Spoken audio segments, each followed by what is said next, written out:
Connection এবং point of personal privilege. প্রত্যেকটি ঘরের জন্য আপত্তি, প্রশ্ন এবং আবেদনের জন্য, যৌক্তিক প্রশ্ন এবং আবেদনের জন্য সমান সমান অধিকার রেখে শুরু হচ্ছে আজকের স্যার সংসদ বিতর্ক অনুষ্ঠান। আজকের এই স্যার সংসদ বিতর্ক অনুষ্ঠানের শুরুতেই বক্তব্য রাখার জন্য অনুরোধ করছি সরকার দলীয় প্রধান মাননীয় প্রধানমন্ত্রী আমানুল্লাহ আমানকে। বক্তব্য রাখছেন সরকার দলীয় প্রধান মাননীয় প্রধানমন্ত্রী আমানুল্লাহ আমান।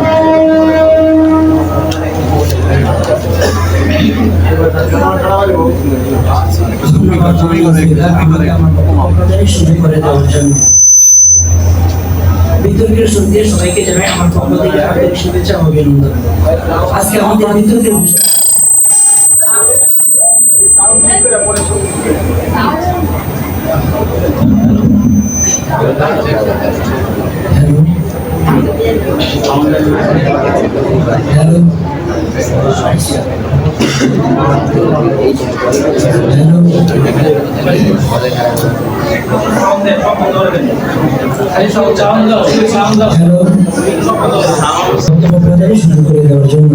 আমি বিতর্কের শুরুতে সবাইকে জানাই আমার পক্ষ থেকে আন্তরিক শুভেচ্ছা ও অভিনন্দন।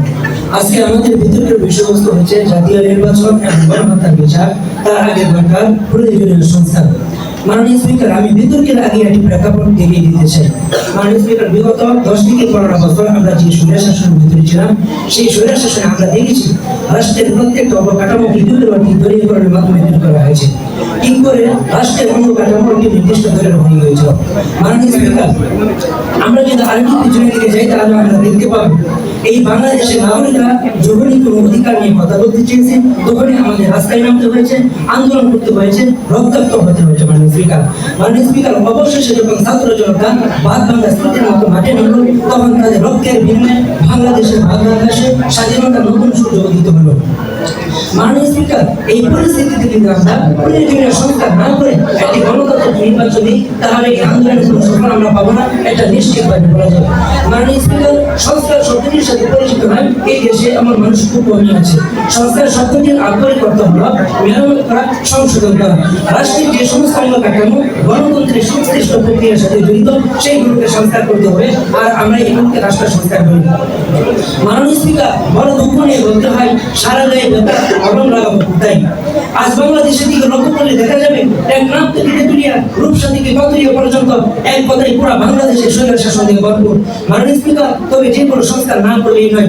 সেইগুলো হলো 1 নম্বর, আমাদের নির্বাচন কমিশন সংস্কার করতে হবে।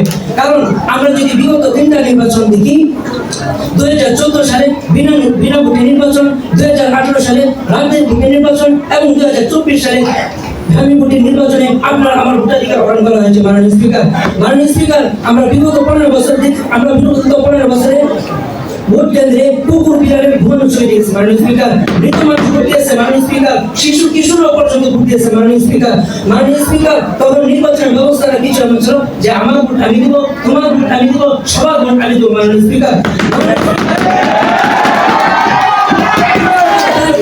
ভাইরা কিভাবে ভাবছে যে এইগুলো সংস্কার না করে নির্বাচন দিলে সুষ্ঠুভাবে নির্বাচন আমাদের সংস্কার করতে হবে। কারণ বিগত 15 বছর নির্বাচনের সময় প্রত্যেকটা আসনে পুলিশ নিয়োজিত ছিল। সেই পুলিশ কেন প্রত্যেকটা একদিনের নির্বাচনে সহযোগিতা করলো? কেন তারা রাতের ভোটে সহযোগিতা করলো? 3টা নির্বাচনে জনগণ ভোট দিতে পারেনি। মাননীয় স্পিকার, আমরা সব পুলিশকে ধারা করছি না। মাননীয় স্পিকার, একজন শুধু আওয়ামী লীগের সাথে তাদের 5টা প্রশাসন ও পুলিশ ব্যবস্থা হচ্ছিল। মাননীয় স্পিকার, আমরা সব পুলিশকে ধারা করছি না। তবে যারা রাতের ভোটে সহযোগিতা করেছে তাদেরকে সংস্কার না করে নির্বাচন দেওয়া এটা জাতির সাথে লাগতে হবে, আবু সাইদ মুক্তির রক্তের সাথে লাগতে হবে। মাননীয় স্পিকার, 3 নম্বর, আমাদের বিচার বিভাগের সংস্কার করতে হবে। কারণ আমরা জানি যখন বিএনপি 1991 সালে নির্বাচনে জয়লাভ করে তখন আওয়ামী লীগ ও বিভিন্ন রাজনৈতিক দল তাদের বিরুদ্ধে আন্দোলনে যোগ দেয়। তারপর বিএনপি বাধ্য হয়ে তত্ত্বাবধায়ক সরকার ব্যবস্থা এনে তারা সংবিধান সংশোধন করেন। এই আওয়ামী লীগের ক্ষমতা লাভের পর 2014 সালে নির্বাচনের আগে তাদের দায়িত্বে পাশকৃত তত্ত্বাবধায়ক সরকার ব্যবস্থা বাতিল করে দেয়। আর এর জন্য সহায়ক ভূমিকা হিসেবে পালন করে আদালত পালন হিসাবে বিখ্যাত বিচারপতি খায়রুল হক। মাননীয় স্পিকার এখন পর্যন্ত বিচার বিভাগে তার উত্তরসূরি এখন পর্যন্ত বিচার বিভাগে বলবৎ রয়েছে। মাননীয় স্পিকার আমরা বিগত বছরগুলোর মধ্যে দেখেছি যে অনেক নিরপরাধী মানুষদেরকে বিনা অপরাধে ফাঁসি দেওয়া হয়েছে, তাদের উপর জুলুম করা হয়েছে, মাননীয় স্পিকার নির্যাতন করা হয়েছে। মাননীয় স্পিকার আমরা এটাও দেখেছি যে অনেক অপরাধী মানুষদেরকে বিনা শাস্তিতে তাদেরকে মুক্তি দেওয়া হয়েছে।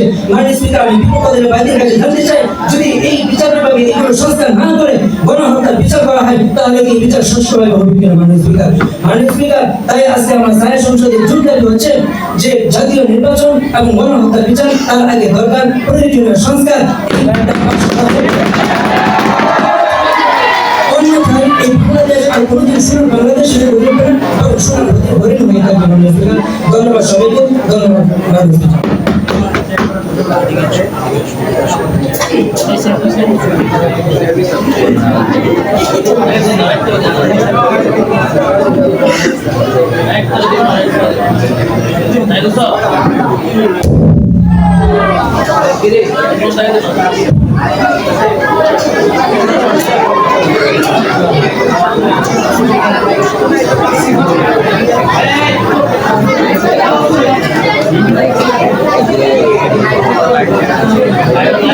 ধন্যবাদ মাননীয় মন্ত্রী আপনার যুক্তিতর্ক সুন্দরভাবে উপস্থাপন করার জন্য।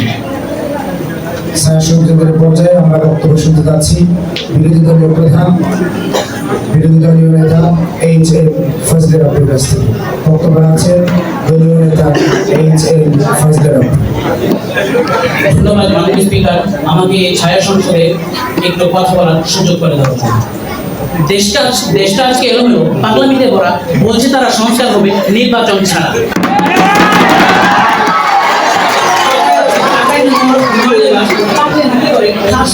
মাননীয় স্পিকার, আজকে আমার প্রধানমন্ত্রী কথা শুনে মনে হলো যে সেটাই মনে হলো, কারণ তিনি ব্যর্থ হয়েছেন যে রাষ্ট্র সংস্কারের গুরুত্বপূর্ণ দিক হচ্ছে যৌক্তিক সময়ে জাতীয় নির্বাচনের আয়োজন করা, আর আজকে আমরা সেটাই বলছি। মাননীয় স্পিকার, ডক্টর বদিউল মজুমদার বলেন যে যদি মানুষের সম্মতির শাসন ছাড়া যদি কোনো সংস্কার করা হয় সেটা যে ক্ষেত্রে করা হোক না কেন তা টিকসই হবে না। মাননীয় স্পিকার, আজকে সেটি বুঝতে ব্যর্থ হয়েছেন সরকারি দল। এই বুঝতে যে তারা ব্যর্থ হয়েছেন, এই বিতর্ক যে তাদের টিকে না, এটা বলার অপেক্ষাও রাখে না। মাননীয় স্পিকার, অন্তর্বর্তীকালীন সরকার হয়ে কেউ কোনোদিন সংস্কার করতে পারে না। যেমন রাশিয়ায় 1917 সালের ফেব্রুয়ারিতে ডাক্তার নিকোলাসের বিরুদ্ধে বিদ্রোহ করে অন্তর্বর্তীকালীন সরকার ঘোষণা হয়, কিন্তু এই অন্তর্বর্তীকালীন সরকার কোনো সংস্কার করতে পারে নাই। মাননীয় স্পিকার, দুঃখের সাথে বলতে হয় বিষয়টা এমন হয়ে গিয়েছিল যে নতুন বোতলের মধ্যে পুরাতন শরবত। মাননীয় স্পিকার,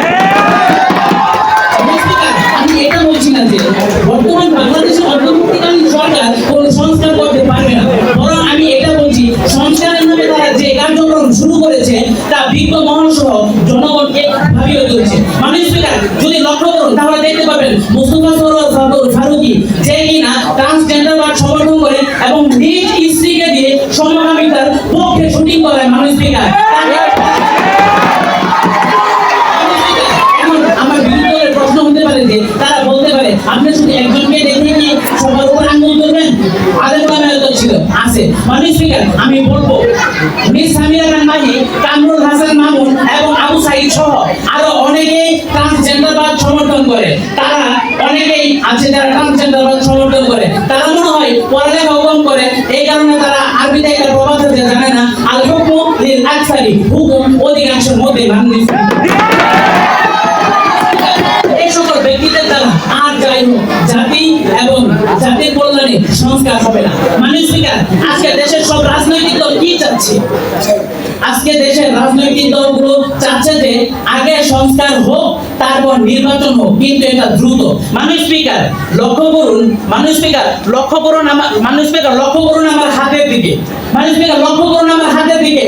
স্বৈরাচার সরকার থাকার সময় যারা দেশের মধ্যে দাঙ্গা করত তারাই এই অন্তর্বর্তীকালীন সরকারের সময় ভিডিও কলের মাধ্যমে ঢাকার মধ্যে দাঙ্গা শুরু করেছে এবং তারা সফল হয়েছে। মাননীয় স্পিকার,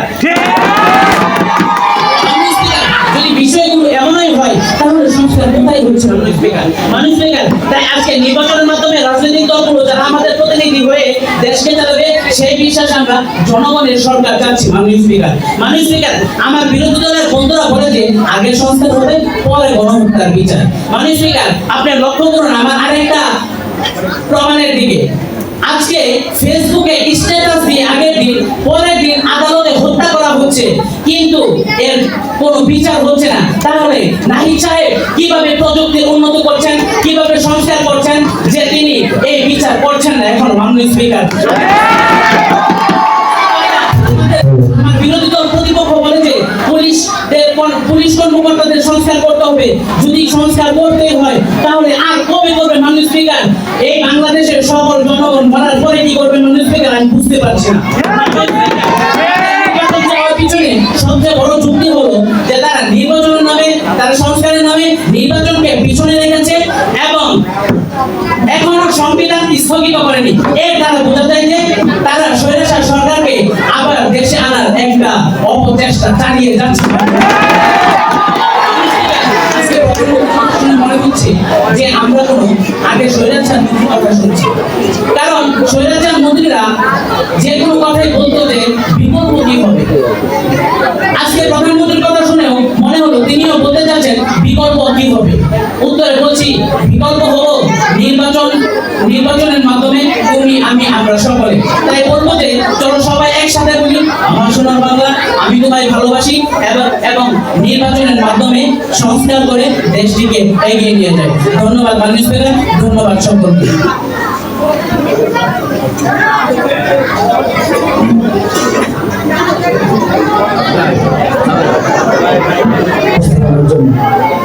আমরা যুক্তিতর্ক শুনবো সরকার দলীয় নেতা মাননীয় মন্ত্রী সিয়াম ইবনে ইসমাইলের কাছ থেকে।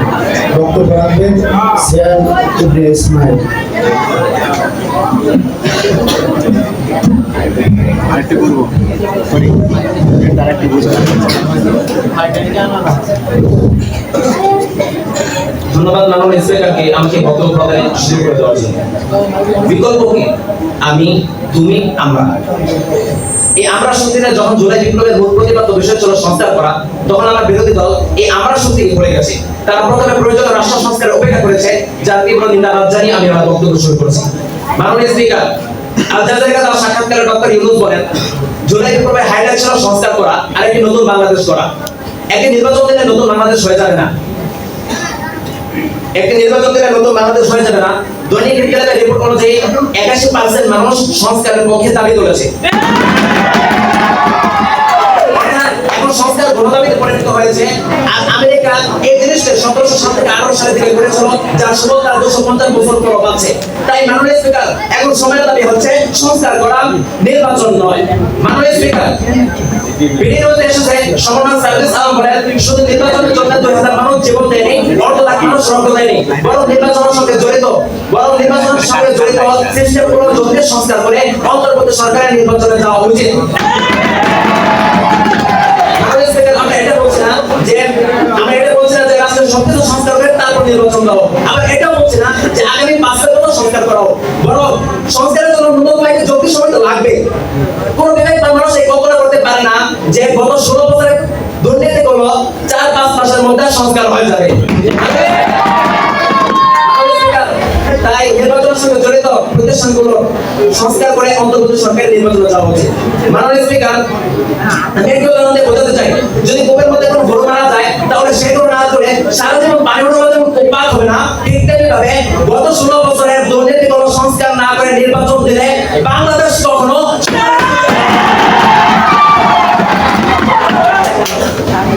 মাননীয়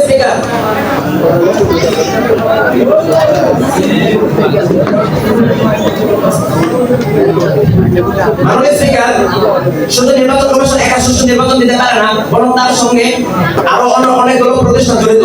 তার মধ্যে অন্যতম হলো সংবিধান সংস্কার। কারণ গত ফ্যাসিস্ট আমলে সংবিধানের 7 বছর জন্য ফ্যাসিজমের রক্ষা ছিল। তাছাড়া 48, 55, 65, 70, 118, 124 অনুচ্ছেদগুলোতে ফ্যাসিবাদের আদর ছেলেও তা বলার অপেক্ষা রাখে না। মাননীয় স্পিকার শুধু তাই নয়, বলা হয় শিক্ষা জাতির মেরুদণ্ড, কিন্তু বিগত ফ্যাসিস্ট আমলে এই মেরুদণ্ডের হারে ভেঙে দেওয়ার চেষ্টা করা হয়েছে। শিক্ষা খাতে দুর্নীতি, প্রশ্নবাস, ইসলামী শিক্ষার অপসারণ করে সমাজে সেকুলারিজম প্রতিষ্ঠা করা হয়েছে, অনুকম্পনা ছড়িয়ে দেওয়া হয়েছে। মাননীয় স্পিকার, তাই কূপ থেকে মনোবল ওঠানোর বদল সংবিধান ও শিক্ষার মধ্যে প্রয়োজনীয় সংস্কার না করে নির্বাচনে যাওয়াটা বড়ই হাস্যকর ও জনবোধনের পরিচয় বলে আমরা রাষ্ট্র সরকার শুধু মুখে বলে নয়, অন্তর্বর্তীকালীন সরকার করেও দেখিয়েছে। গত ফ্যাসিস্ট আমলে বাংলাদেশের বৈদেশিক মুদ্রার রিজার্ভ কমে $15 বিলিয়ন নিচে নেমে গিয়েছিল, কিন্তু সরকার পতনের পর 3 মাসে রিজার্ভ বেড়ে $20 বিলিয়ন হয়েছে বলে বাংলাদেশ ব্যাংক জানিয়েছে। তাছাড়া 3 মাসে রিজার্ভে হাত না দিয়ে $5 বিলিয়ন পরিশোধ করা হয়েছে। আগামী 3 মাসে সমস্ত বৈদেশিক ঋণ পরিশোধ করার ব্যাপারে আশ্বস্ত করা হয়েছে। 2 নাম্বার, সংস্কার কাজে জনগণের অংশগ্রহণ নিশ্চিত করা হয়েছে, কারণ আমাদের মোবাইল এসএমএস পাঠানো হচ্ছে কিভাবে সংস্কার করা যায় তা নিয়ে পরামর্শ দিতে যা বাংলাদেশ ইতিহাসে বেরো। 3 নাম্বার, বাংলাদেশের প্রতিটা রাষ্ট্রীয় ভবন, হাসপাতাল, ব্রিজ, টানেল, এমনকি পদের উপরে দাঁড়িয়ে থাকা একটি বাথরুম পর্যন্ত তথাকথিত জাতির পিতার নাম দিয়ে ব্যক্তিগত সম্পদ বানানো হয়েছে। অন্তর্বর্তীকালীন সরকার সেগুলোকে সংস্কার করে জাতির সম্পদ বানিয়েছে। মাননীয় স্পিকার, বিরোধী দল সংস্কার আগে নির্বাচন চাচ্ছে, অথচ তারাই গত 7 জানুয়ারি গাড়ি নির্বাচনটা ঠিকই মেনে নিয়েছিল। শাসন থাকবে, কিন্তু যখন 7 মাসের মধ্যে ফ্যাসিস্ট বিদায় নিল, এবং মানুষ গণতন্ত্র থেকে মুক্তি হলো, তখন তাই নির্বাচনের জন্য তাড়াহুড়া করেছে। মনে হচ্ছে যেন 16 বছরের টুলা বিব্রত হয়।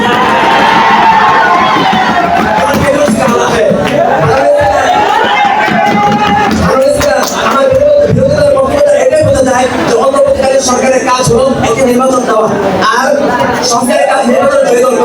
কিন্তু মাননীয় স্পিকার, জুলাই গণঅভ্যুত্থানকে শুধুমাত্র একটি নির্বাচন দেওয়ার জন্য কিংবা ভোটের জন্যই হয়েছিল, আর ফ্যাসিস্ট শেখ হাসিনা পদের পর শান্তিপূর্ণ এই সরকারকে ক্ষমতা দেওয়া হয়েছিল শুধুমাত্র নির্বাচন করে দেওয়ার জন্যই। প্রশ্ন রেখে গেলাম মাননীয় স্পিকারের মাধ্যমে বিরোধী দলের কাছে। সকলকে ধন্যবাদ, মাননীয় স্পিকারকে ধন্যবাদ। ধন্যবাদ মাননীয় মন্ত্রী মহোদয়, আপনার সুন্দর যুক্তিগত উপস্থাপনের জন্য। এ পর্যায়ে আমরা বক্তব্য শুনব বিরোধী দলীয় উপনেতা জনাব আনিসুর রহমান আনিসের কাছ থেকে। নিজের দলের সপক্ষে বক্তব্য রাখবেন বিরোধী দলীয় উপনেতা আনিসুর রহমান আনিস।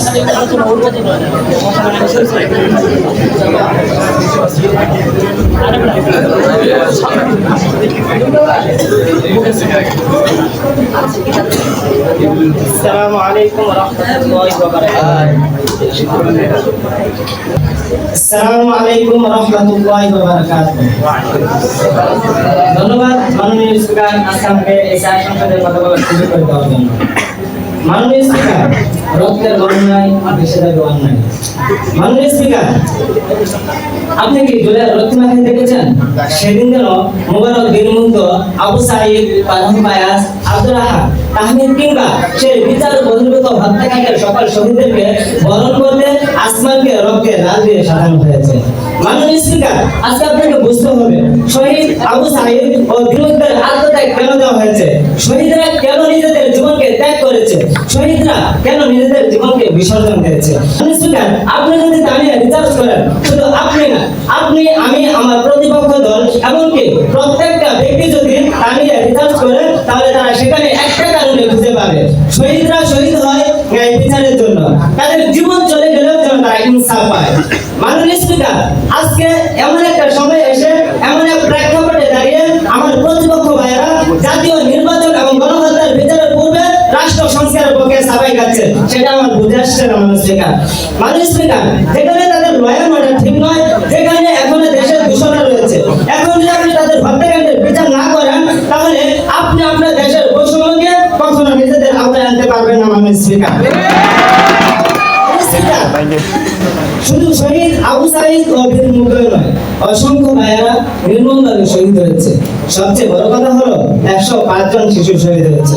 মাননীয় স্পিকার, এখন যদি আপনি বিচার ব্যবস্থা গ্রহণ না করেন তাহলে আপনার আত্মীয় স্বজন দেশের বিরুদ্ধে চলে যাবে, দেশের শাসন ব্যবস্থার বিরুদ্ধে চলে যাবে, দেশের শাসন ব্যবস্থা থেকে আস্থা হারিয়ে ফেলবে। মাননীয় স্পিকার, মাননীয় স্পিকার, এই 15 বছরে বেশিরভাগ স্বৈরাচার সরকারের নজির আমরা সবাই দেখেছি। কেন তারা স্বৈরাচারী হয় মাননীয় স্পিকার? প্রথম কারণ হলো তারা যেসব হত্যাকাণ্ড করেছে কখনো একটা হত্যাকাণ্ডের বিচার সুস্থভাবে হয় না মাননীয় স্পিকার।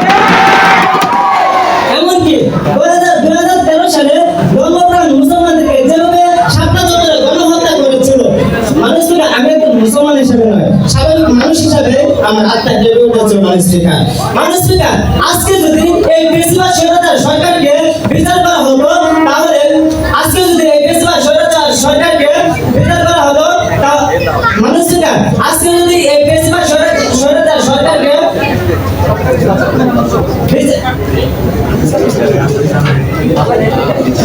মাননীয় স্পিকার, আজকে মাননীয়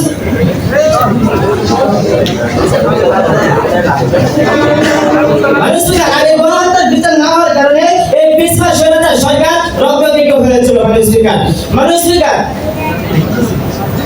শহীদ আনাস, আমি তাকে শ্রদ্ধার সাথে স্মরণ করি। সে মৃত্যুর আগে কি বলেছিল জানেন?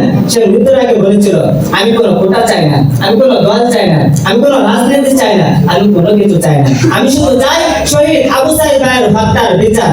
সে শহীদ আবু সাঈদ ভাইয়ের বিচার চাইতে গিয়ে সে নিজেই শহীদ হয়ে যায়। মাননীয় স্পিকার, মাননীয় স্পিকার, পরবর্তীতে শহীদ আবু সাঈদ ভাইয়ের বিচারকে কেন্দ্র করে আন্দোলনের মূল করে যায় এবং একটি নতুন বিপ্লব তৈরি হয়।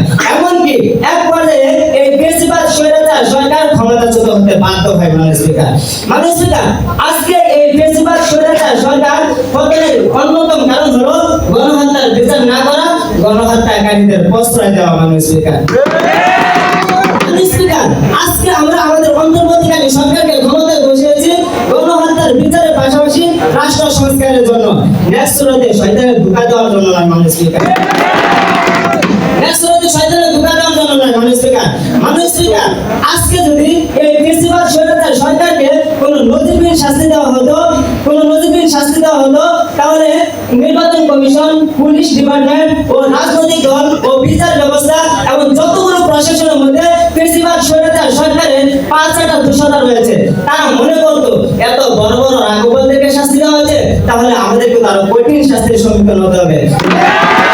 তার প্রতিক্রিয়ার পরে সমস্ত প্রশাসন এমনি ঠিক হয়ে যেত। মাননীয় স্পিকার, মাননীয় স্পিকার, আজকে তাদেরকে শাস্তি না দিতে পারাটাই আমাদের অন্তর্বর্তীকালীন সরকারের সবচেয়ে বড় ব্যর্থতা বলে আমরা মনে করি। তার গণহত্যার বিচারের জন্য নির্বাচন দেওয়া এটা সবচেয়ে বেশি গুরুত্বপূর্ণ এবং এটা সময়ের দাবি। মাননীয় স্পিকার, আজকে আমার প্রতিপক্ষ ভাইদেরকে বুঝতে হবে অন্তর্বর্তীকালীন সরকারের ক্ষমতা সীমিত সময়ের জন্য, তাই গণহত্যার বিচারের পাশাপাশি রাষ্ট্র সংস্কার করা তার জন্য বড় একটি চ্যালেঞ্জ, যা বাস্তবায়নে অন্তর্বর্তীকালীন সরকার ইতিমধ্যে রীতিমতো হিমশিম খাচ্ছে। তাই যৌক্তিক সময়ে নির্বাচন দেওয়া প্রয়োজন। আর যদি যৌক্তিক সময়ে নির্বাচন দেওয়া না হয় এবং সংবিধান স্থগিত না করে, তাই এই বেশিরভাগ স্বৈরাচার সরকার আবার এই দেশে আসতে পারে এবং এই দেশে করতে পারে। মাননীয় স্পিকার, আজকে আমার প্রতিপক্ষ ভাইয়েরা তারা বারবার সংস্কারের কথা বলে গেছে। মাননীয় স্পিকার, আমরা কিন্তু সংস্কারের বিপক্ষে নয়, আমরা সংস্কারের পক্ষে, কিন্তু আমাদের প্রতিপক্ষ ভাইয়েরা যে সংস্কারের পদ্ধতির কথা বলে গেছেন আমরা সেই সংস্কারের পদ্ধতির বিরোধিতা করছি। সংস্কারের বাস্তবিক অর্থে, সংস্কারের বাস্তবিক অর্থ হলো রাষ্ট্র সংস্কারের পর বলতে কোনো শব্দ নেই, কোনো অভিধান নেই। রাষ্ট্র সংস্কার হলো একটা চলমান প্রক্রিয়া, যা বিগত 53 বছর ধরে রাষ্ট্র সংস্কারের কাজ চলছে, আগামী 50 বা 100 বছর ধরে রাষ্ট্র চলমানের কাজ চলবে এবং আজীবন রাষ্ট্র সংস্কার কাজ চলমান থাকবে। মাননীয় স্পিকার, ধন্যবাদ। মাননীয় সদস্য, সময় এখানে শেষ। এই পর্যায়ে আমরা বক্তব্য শুনব সরকার দলীয় সাংসদ জনাব আব্দুল্লাহ আল কাফির কাছ থেকে। নিজের দলের সপক্ষে বক্তব্য রাখছেন সরকার দলীয় সাংসদ আব্দুল্লাহ আল কাফির। ধন্যবাদ মাননীয় স্পিকার, আমাকে আমার বক্তব্য দেওয়ার সুযোগ করে দেওয়ার জন্য। মাননীয় স্পিকার, আমি অবাক হই যখন স্পিকার সংস্কার আগে নির্বাচন চাই, অবাক তখনই হই যখন স্পিকার তারা একেবারে 24 নির্বাচনকে বর্জন করেছে। এর অন্যতম একটা কারণ হচ্ছে নির্বাচন কমিশন সংস্কার। যখন গণপ্রদানের পর সংস্কারের মুখ্য একটা সুযোগ এলো তখন তারাই আবার সংস্কার বিরোধী করে নির্বাচন চাচ্ছে। যাচ্ছে। এই জন্য দুমুখরা সাম্রাজ্য অধিক বিষাক্ত মাননীয় স্পিকার। মাননীয় স্পিকার, মানে 1970 সালে ডেভেলপমেন্টের পর থেকে আজ পর্যন্ত আমরা অনেক আন্দোলনে দেশ কয়েকবার বিদেশ সুযোগ দিয়েছি। বাংলা ভাষা আন্দোলন, 71 পশ্চিম পাকিস্তান বিরোধী আন্দোলন ও 90 এরশাদ বিরোধী আন্দোলনে বিদেশ সুযোগ দিয়েছি, তবুও সফলতা আসেনি। অথবা আজ প্রায় 10 থেকে 20 বছর যেতে না যেতে অগাধ জাতিভেদের সরে মুক্তির উপায় আবার লাগবে উত্তর। কে দিবে উত্তর? সামনে আসতে হবে ছাত্র নদী, বিরোধী রক্ত নদী বাদ, কেরামের নতুন স্বাধীনতা, বিজয়ের নতুন সূর্য, বিজয়ের নতুন সূর্য। এবার কি ছাত্র জনতার বুকে তাজা রক্ত বৃষ্টির পানিতে দিয়ে পদ্মার একটা জমিতে বিলীন হয়ে যাবে, সেই চেষ্টাই করা হচ্ছে। নিশ্চিত মাননীয় স্পিকার, ইতিমধ্যে সেই চেষ্টা দ্রুত আরম্ভ হয়েছে। যারা দোহাই হলো দ্রুত পরিষ্কার, দ্রুত নির্বাচন। মাননীয় স্পিকার, আর ছাত্র জনতা দেখে অর্জন করে দেবে ক্ষমতা সিদ্ধ থাকে বিনিময়ে তার মানে গণতন্ত্রের আবরণ ঘোরা করতে দিকার আবার তৈরি শেষ হয়েছে। সেজন্য দরকার সংস্কারের মাধ্যমে নীতি নির্ধারক হিসেবে প্রতিনিধিত্ব করার সুগম করা। তবেই দেশের জনগণের এত ত্যাগ, এত প্রাণের রক্তের বিনিময়ে নতুন স্বাধীনতা সুখা হবে। অন্যথায় এই বিজয় সামনে স্মৃতির পাতায় পাতায় হারিয়ে দেবে। আর ছাত্রজনতা বলছে গণতন্ত্র প্রতিনিধির ডাইরেক্টে বেরিয়ে করে বেড়াবে।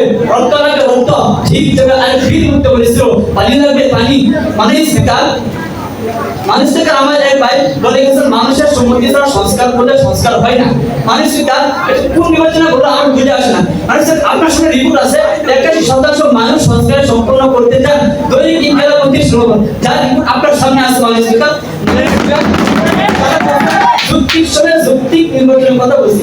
যুক্তির সময় কখন? যুক্তির সময় তখন যখন দেশের সংসদের সময় নির্বাচন চাইবে। মাননীয় স্পিকার, এখন আপনার সঙ্গে হয়ে গেছে 81% মানুষ চাচ্ছে সংস্কারের পর নির্বাচন। সংস্কারটা খুব দ্রুত যাচ্ছে।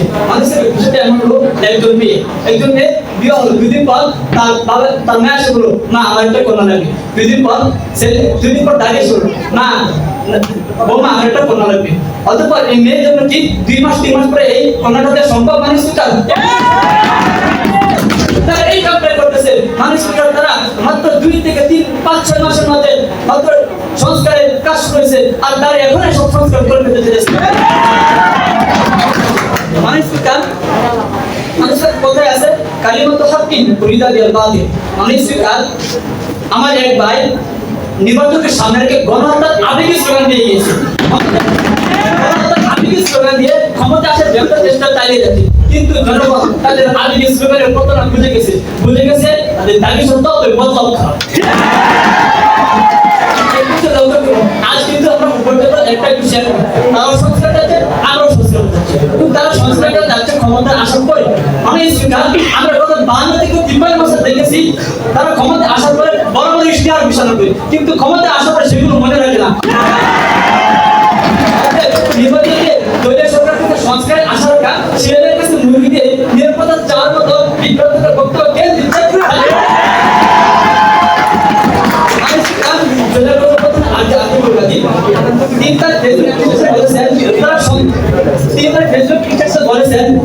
সংস্কার সারে ক্ষমতা চাও তাহলে আমার ষোলটা শহীদ করে জীবন ফিরে দাও।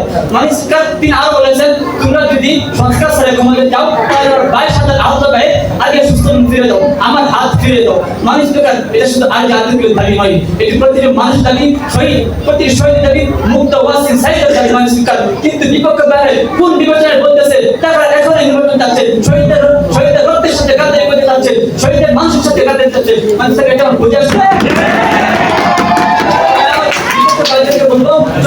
আমরা বেদাবাদ বলে আগে সংস্কার মনোযোগ দেয়, তারপরে আমরা যুক্তি শুনে আসবো, সেই যুক্তি শুনে আমরা নির্বাচন দিয়ে চেষ্টা করবো। ধন্যবাদ মাননীয় স্পিকার, ধন্যবাদ সবাই।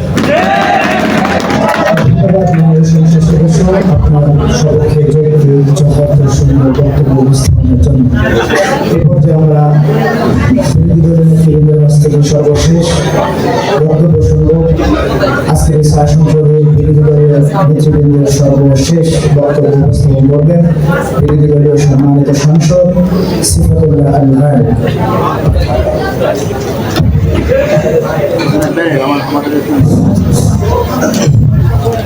السلام عليكم ورحمة الله وبركاته.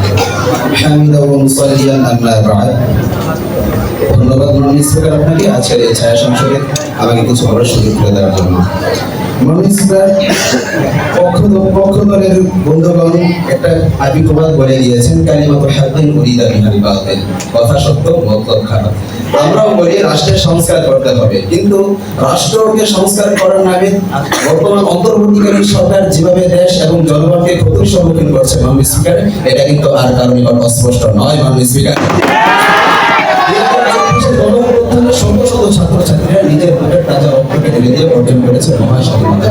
মাননীয় স্পিকার, দল মত নির্বিশেষে সকলের ঐক্যমতের ভিত্তিতে গঠিত হলো অন্তর্বর্তীকালীন সরকার, কিন্তু এই সকলের অন্তর্বর্তীকালীন সরকারের মাধ্যমে নতুন বাংলাদেশ গড়ে ওঠার স্বপ্ন দেখতে লাগলো, কিন্তু সেই স্বপ্ন যে স্বপ্নই রয়ে যাবে এই কথা কেউ কল্পনাও করতে পারেনি।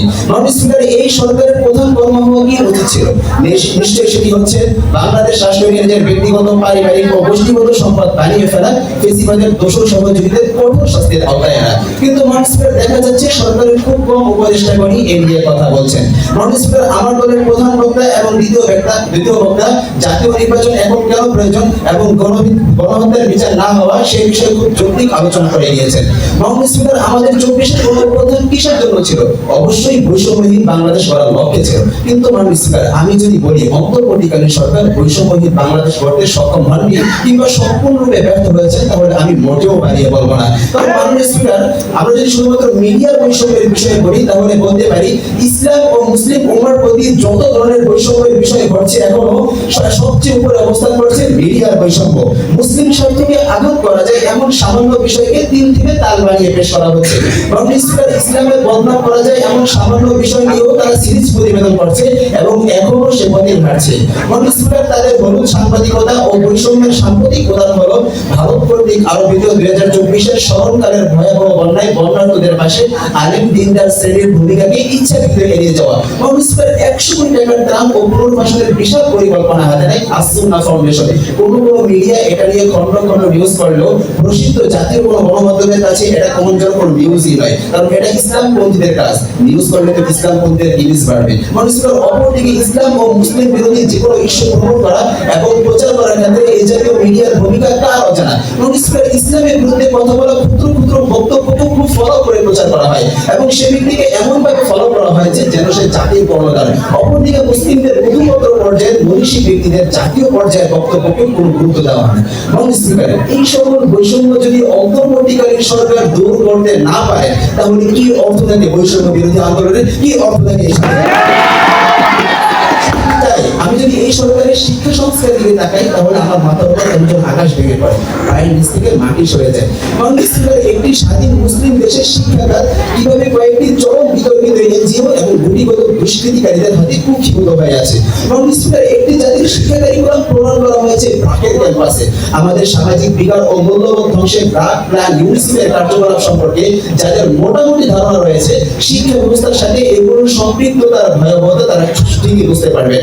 মাননীয় স্পিকার, গত 25 সেপ্টেম্বর শিক্ষা মন্ত্রণালয়ের এক জারিকৃত অফিস আদেশের মাধ্যমে পাঠ্যপুস্তক সংশোধন ও পরিমার্জন কাজের সমন্বয়ের জন্য 10 সদস্য বিশিষ্ট সমন্বয় কমিটি গঠন করা হয়। কমিটির কার্যপরিধির তালিকার 8টি কাজের মধ্যে অন্যতম হলো রাষ্ট্রীয় দর্শন, ইতিহাস ও ঐতিহ্য, সামাজিক মূল্যবোধ, নৈতিক মূল্যবোধ ও ধর্মীয় মতাদর্শ যথাযথ আছে কিনা তা যাচাই করা। কিন্তু মাননীয় স্পিকার, প্রশ্ন হলো এই সকল কাজের জন্য কি ধরনের বিশেষজ্ঞ দরকার ছিল? অবশ্যই এমন ব্যক্তিদের দরকার ছিল বিশেষভাবে যারা 92% মুসলিম জনগোষ্ঠীর যথার্থ প্রতিনিধিত্ব করতে পারে। কিন্তু মাননীয় স্পিকার, এখানে কাদেরকে কমিটি করা হয়েছে? এমন ব্যক্তিদেরকেও কমিটি করা হয়েছে যারা কিনা স্বৈরাচারের আমল থেকে ট্রান্সজেন্ডারদের পক্ষে সমর্থন জানাচ্ছে। মাননীয় স্পিকার, ঢাবির সমাজ বিজ্ঞানের সহযোগী অধ্যাপক মিস সামিরা লুৎফা, জনাব কামরুল হাসান মামুন, তারা ট্রান্সজেন্ডারকে সমর্থন করে, তাদেরকে কমিটি নিযুক্ত করা হয়েছে। মাননীয় স্পিকার, প্রতিবাদী জনতা যখন এই উক্ত কমিটি ঘোষণার পর থেকে প্রতিবাদী জনতা কমিটি থেকে উক্ত যোজনার বহিষ্কার এবং কমিটিতে আরেক সদস্য যুক্ত করার দাবি জানায়।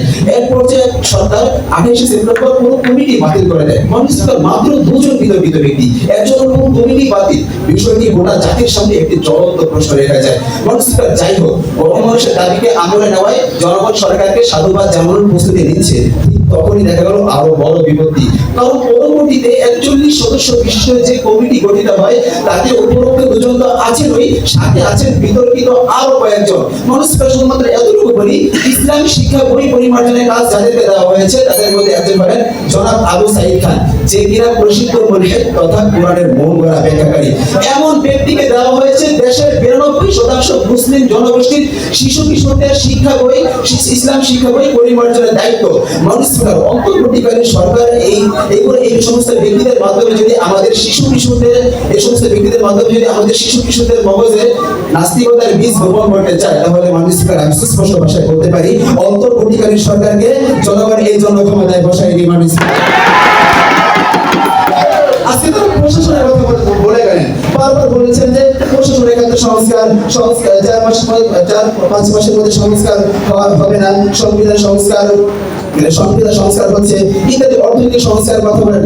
মানুষের সব সংস্কারের পরেও যদি তারা আমাদের শিশু কিশোরদের মাথায় নাস্তিকতার বীজটা বপন করতে পারে, তাহলে এই শিশু কিশোরগুলো একদিন আমার জন্য হুমকির কারণ হয়ে দাঁড়াবে। মানুষ আর আমি তো কথা বলছি শেষ করে, তারা বিরোধী দল বলে আমাদেরকে কি বোঝাচ্ছে? ধন্যবাদ মাননীয় সদস্য, আপনার সময় এখানেই শেষ। আমি একটু বলতে চাই 25 সেকেন্ড সময় দেওয়া। তারা বলে গেলেন যে বিরোধী দল বলে তারা আমাদেরকে কোন দিকে ইঙ্গিত করছে? বিএনপি দিকে ইঙ্গিত করছে মানে স্পিকার। আমরা এই কখন নিজেদেরকে বিএনপি দাবি করেছি মানে স্পিকার। আমরা বলছি যে জাতীয় নির্বাচনের মাধ্যমে কোনো ইসলামিক রাজনৈতিক দল যদি ক্ষমতায় আসে, তাহলে অবশ্যই সংস্কারের পাশাপাশি, গণহত্যার বিচারের পাশাপাশি দ্রুত সংস্কার হয় মানে স্পিকার। ধন্যবাদ সবাইকে, ধন্যবাদ মাননীয় স্পিকার। ধন্যবাদ মাননীয় সংসদ সদস্য, আপনার সপক্ষের সুন্দর চলতি যথার্থ আলোচনার জন্য। আমাদের আজকের এই সংসদের প্রথম রাউন্ডের বক্তব্য বিরোধী দলের সাংসদ সিফাতুল্লাহ গালিবের বক্তব্যের মধ্যে দিয়ে সমাপ্ত হল। আমরা এই পর্যায়ে শুনব উভয় পক্ষের বিপক্ষে যুক্তি তর্কের খণ্ডন। আমরা এই পর্যায়ে উভয় পক্ষের একজন সাংসদ কিংবা মন্ত্রীর কাছ থেকে দ্বিপাক্ষিক খণ্ডন শুনব। খণ্ডনের শুরুতে আমি সর্বপ্রথম বক্তব্য রাখার জন্য অনুরোধ করছি সরকার দলীয় মাননীয় মন্ত্রী সিয়াম ইবনে ইসমাইলকে। যুক্তি খণ্ডনের জন্য বক্তব্য রাখছেন সরকার দলীয় মন্ত্রী সিয়াম ইবনে ইসমাইল।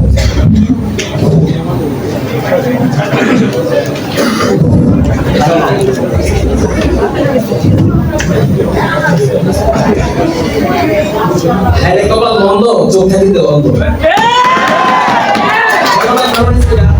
আমরাও সুযোগ দেওয়ার জন্য মাননীয় স্পিকার এক প্রতিপক্ষ বলে গেলেন সংস্কারের চলমান বিষয় যা চলতে থাকে। কিন্তু মাননীয় স্পিকার আজ আমাদের আলোচ্য বিষয় ছিল জাতীয় নির্বাচন গণহত্যার বিচার, তার আগে দরকার প্রয়োজনীয় সংস্কার। আমরা প্রয়োজনীয় সংস্কার কথা বলেছি, সব সংস্কারের কথা নয়। নিজেদের নির্ভরতার পরিচয় দিচ্ছে, এটা আমরা বুঝে আসছে না।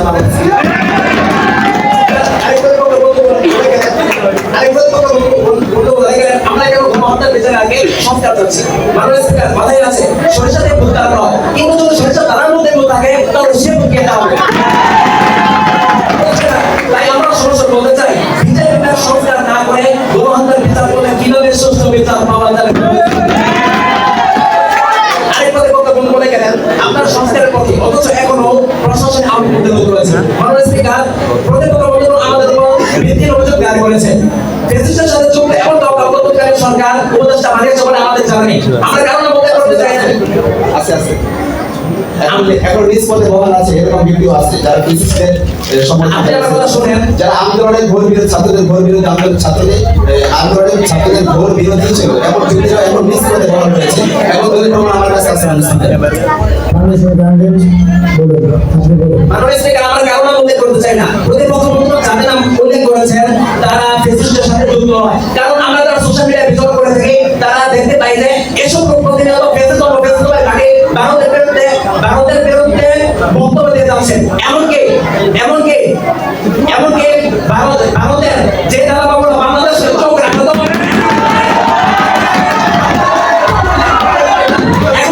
বাংলাদেশকে বাবা বলতে বাধ্য হয়েছে মাননীয় স্পিকার। তারপর আমরা বুঝে আসছে না কিভাবে আমাদের ভিত্তির অভিযোগ দায়ের করেছে মাননীয় স্পিকার। মাননীয় স্পিকার আগে প্রতিপক্ষ বলে গেলেন রাশিয়ায় আগে অন্তর্বর্তীকালীন সরকার ছিল, সে সরকারের সময় মাননীয় স্পিকার প্রত্যেক দেশের পরিস্থিতি এক হয় না, বরং ভিন্ন হয়। তাই বাংলাদেশ ও রাশিয়ার পরিস্থিতি এক হবে না, ভিন্ন হবে। মাননীয় স্পিকার অন্তর্বর্তীকালীন সরকার অবশ্যই যথেষ্ট সংস্কার এই সংস্কার শুধু দেশের পরিমণ্ডলে নয়, বরং আন্তর্জাতিক পর্যায়ে পৌঁছে গেছে মাননীয় স্পিকার। মাননীয় স্পিকার, গতকালের নিউজ ফেসিবাদের আমলে নিয়োগ হওয়া 20টি দেশের রাষ্ট্রদূতকে সরকার বাতিল করার সিদ্ধান্ত নিয়েছে এবং সংস্কারের সিদ্ধান্ত নিয়েছে মাননীয় স্পিকার। স্পষ্ট বার্তা থাকা সত্ত্বেও তারা যদি বুঝতে পারতাম, তাহলে তো আমাকে আবারও দুঃখ করে আমাকে আবারও বলতে হয়, হায়রে কপাল মন্দ, চোখ দেখিতে অন্ধ। তারা সংবিধানকে সংশোধন করার ঘোষণা করে কথা বলেছে। মাননীয় স্পিকার, সংবিধান যদি একবারে যদি বাতিল করে দেওয়া হয়, তাহলে তো পুরো দেশই অচল হয়ে যাবে। কারণ গণতান্ত্রিক দেশের মূল হলো সংবিধান ঠিক রাখা, আর সংবিধান ঠিক রেখে এর মধ্যে প্রয়োজনীয় সংস্কার করে যেগুলো সমস্যা সেগুলো দূর করে আস্তে আস্তে সংবিধানকে ঠিক করতে হবে। এটা বুঝতে পারছেন মাননীয় স্পিকার। মাননীয় স্পিকার, ধন্যবাদ আপনাকে, ধন্যবাদ সবাইকে। ধন্যবাদ মাননীয় মন্ত্রী মহোদয়, আপনার সবাইকে খণ্ডনের জন্য। আমরা এখানে একটি কনস্ট্রাকটিভ আলোচনা করব। ব্যক্তিগত অ্যাটাক করা যাবে না। সামাজিক এবং রাষ্ট্রীয় অবকাঠামোকে সঙ্গে রেখে সুন্দর গঠনমূলক আলোচনা করতে হবে। এরপর যে আমরা বক্তব্য শুনব বিরোধী দলীয় সম্মানিত সাংসদ সিফাতুল্লাহ আল গালিবের কাছে। বক্তব্য দিচ্ছেন বিরোধী দলীয় সাংসদ সিফাতুল্লাহ আল গালিব। ধন্যবাদ মাননীয় স্পিকার, আমাকে আরো একবার সুযোগ করে দেওয়ার জন্য। মাননীয় স্পিকার, প্রতিপক্ষ বন্ধুগণ বলে গেলেন অর্থনৈতিক সংস্কারের কথা। মাননীয় স্পিকার, বর্তমানে যেভাবে নিত্যপণ্যের দাম আকাশচুম্বী হচ্ছে এবং মূল্যস্ফীতি বৃদ্ধি পেয়েছে, সেক্ষেত্রে অর্থনৈতিক সংস্কারের কথা বলা অবশ্যই মূর্খতার পরিচয়। মাননীয় স্পিকার, প্রশাসনের ক্ষেত্রে সংস্কারের কথা প্রধানমন্ত্রী বলে গেলেন প্রশাসনের ক্ষেত্রে নাকি সংস্কার হচ্ছে। মাননীয় স্পিকার, প্রশাসনের ক্ষেত্রে সংস্কারের কথা বলে মুখের বলে আওয়াজের কোনো মানে হয় না। কারণ কিছুদিন পূর্বে যখন দুই কলেজের ছাত্রীদের মাঝে সংঘর্ষ সৃষ্টি হয়, তখন ছাত্রছাত্রীরা জানিয়েছে যে 99 নাম্বারে ফোন করেও পুলিশের কোনো সহায়তা পাওয়া যায় না। প্রশাসনিক সংস্কারের কথা বলা অবশ্যই মূর্খতার পরিচয়। তারা বলে গেলেন যে ফেসিস্ট সরকারের আমলে নিয়োজিত কোনো ফেসিস্টদের সমর্থন করে এমন কোনো ব্যক্তি নাকি এখন সরকারি পদে বহাল নেই। মাননীয় speaker, major general Ashraf colonel রেদওয়ানকে যখন নিজ পদে বহাল থেকে দেখি আমরা, তখন আমরা খুব অবাক হই, যারা কিনা আন্দোলনের ছাত্রদের ভোট বিরোধী ছিল। মাননীয় স্পিকার, তারা বলে গেছে রাষ্ট্র সংস্কারের পর নির্বাচন দিতে হবে। মাননীয় স্পিকার, রাষ্ট্র সংস্কারের পর নির্বাচন দেওয়া হবে, এরকম কোনো কথা নেই। আমার বিরোধী বক্তা বলে গিয়েছে, আমরা বলছি প্রয়োজনীয় সংস্কারের কথা, আমরা কিন্তু একদম সব সংস্কারের কথা বলছি। আমি বলি প্রয়োজনীয় সংস্কারের কথা তো বলেন, কিন্তু ন্যূনতম কোন সংস্কারের মাননীয় মন্ত্রী আপনি বসুন। সংস্কার তাই মাত্র বললেন যে প্রয়োজনীয় সংস্কার, কিন্তু প্রয়োজনীয় ন্যূনতম কোন সংস্কারটা তারা করেছেন সেটা কিন্তু এখনো তারা দেখাতে সক্ষম হয়নি। মাননীয় স্পিকার,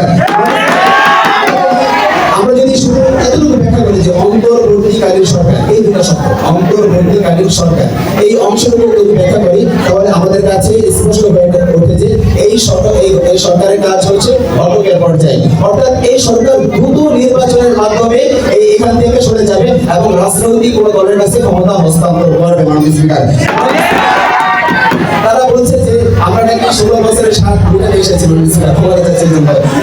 আমি বলতে চাই, যদি কোনো রাজনৈতিক দল ক্ষমতায় আসে, তাহলে গণহত্যার বিচারের পাশাপাশি দ্রুত সংস্কার হবে।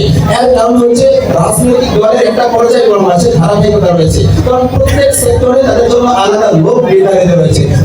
অন্তর্বর্তীকালীন সরকারটাকে তো আনাই হয়েছে বিদেশ থেকে, শুধুমাত্র সে নিজেও জানতে পারছে সে প্রধানমন্ত্রী হতে যাচ্ছে, সেখানে লোক নির্ধারণ করা এবং সংস্কার করা এবং গণহত্যার বিচার করা, এটা কি আমাদের মহলের পরে হবে? মাননীয় স্পিকার, এটা আমার বুঝে আসছে না। মাননীয় স্পিকার, বিভিন্ন দাবির আন্দোলনে এখনো ছাত্রলীগ যুবলীগ ক্যাডারদের প্রকাশ্যে রাস্তাঘাটে ভাঙচুর এবং তাদের দমন করতে না পারা, আমি মনে করি অবশ্যই অন্তর্বর্তীকালীন সরকারের যোগ্য নেতৃত্বের অভাব রয়েছে। মাননীয় স্পিকার, গত 19 অক্টোবর দৈনিক ইনকিলাবে প্রকাশিত এক প্রতিবেদনে এসেছে, উপদেষ্টা মণ্ডলীরা নিজেরাই তাদের এই ক্ষমতা ছেড়ে চলে যেতে চাচ্ছে। সেখানে যে আমাদের প্রতিপক্ষ বন্ধুগণ কেন তাদেরকে জোর করে ক্ষমতায় বসিয়ে রাখতে চায় আমার বুঝে আসে না। মানুষরা এখন তারা বলতে পারে যে এই ফেসিস্টের দোষরদেরকে কিছু মামলা করা হয়েছে। আমি বলি, যখন আমরা দেখি রাশেদ খান মেনন সহ এবং খ্রিস্টান পলকে যখন দেখি আদালতে মনে হচ্ছে এবং তাদের শরীরের মধ্যে সুন্দর হাইপে জামা এবং পাঞ্জাবি চশমা পরা মানুষদেরকে সালাম দিচ্ছে, তখন মনে হচ্ছে যে তাদেরকে জামাই আপন করা হয়েছে, বিচার করা হয়েছে। ধন্যবাদ সংসদ সদস্য আপনার সর্বক্ষণের খণ্ডনের জন্য। আলহামদুলিল্লাহ, আমাদের আজকের ছায়া সংসদের বিতর্ক অনুষ্ঠানের সর্বশেষ পর্ব চৌধুরী খণ্ডনের মধ্য দিয়ে এখানে শেষ। ইনশাল্লাহ আমাদের সকল অধিবেশনের সাথে সাথেই ছায়া সংসদের বিতর্ক অনুষ্ঠানের ফলাফল এবং হিসাবে ঘোষণা হবে এবং ফলাফল করা হবে। আমরা সকলেই তখন জানতে পারবো ইনশাআল্লাহ। এখানে শেষ।